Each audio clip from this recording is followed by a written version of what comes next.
Hi Josh friends, good afternoon. Actually, it's almost 6 and then maligo na tani ko sa shower Josh friends. There is open air, open ragot sa open garden shower. Kay hapon na and then I realized nga murag nice kay magulom-hulom Josh friends kay wala may guest karon so magulom-hulom sa ta Josh friends and of course since wala si Gary ako ra usa so might as well mag-istorya na lang ta Josh friends. So karon Josh friends nakoy i-share sa inyo ha Josh friends. Nakoy pangutana sa imo ha. Kaya ba nimong dili tagdon ang mga tawo nga wala managad sa imo ha Josh friends? Ano with all sincerity, Josh friends, sayon kami nga, oh, kaya kayo, wala po sila nanagad sa imuha. Pero kabalo ka, Josh friends, na ako'y nabasahan sa Goodreads ganina. Ingon dito, Josh friends, nga stay away from people nga gina-ignore ka, wala ka tagda, anin tagdon ra ka sa panahon nga na sila kinahanglan sa imuha. And then, kana siya nga situation, Josh friends, nahitabo ko na siya. Nahitabo na siya. Ang pinangkasakit na part, Josh friends, is nahitabo siya sa atuang pamilya.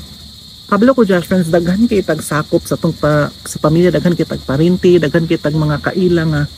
nabitong dili tatagdon and then managad lang sila kung naa sila kinahanglan sa tuwa. And then kana Josh friends, so sayon kay maingon nga ay kaya kay na kung dili tagdon kay wala man pud sila managad sa ako pero kung imong puy-an ang kana bitong mga teaching sa Ginoo kanang kung imong puy-an og imong estudyuhan kung imong tagag panahon ang kanang mga ginatudlo sa tuwa sa Biblia wala man siya gatitog yung anak ko Josh friends nga dili nimo tagdon ang mga tawo nga wala nagtagad sa imuha munang lisod kay siya Josh friends kung imuhang puy-an ang kanabitong Kristohanong kinabuhi Josh friends lisod siya so sa imuha Josh friends kabalo ko Josh friends naka-experience sa kagingan nga sitwasyon nga daghan kay tang wala na nagad sa imuha pero pag naa sila tuyo sa imuha maayo kay sila managad sa imuha and I know Josh friends ang ato ang magong presensya usahay no gina-take for granted ra pud sa mga tawo nga nasa tong palibot and because of wala tay boundary sa atong kaugalingon mubito nang daghan king taong moabusar sa ato kay tungod wala man tay boundary kay sige ra tang gatando ba sige ra tag okay ra na sige okay ra bitaw na sige lang okay ra na karon ra bitaw na ana-ana pero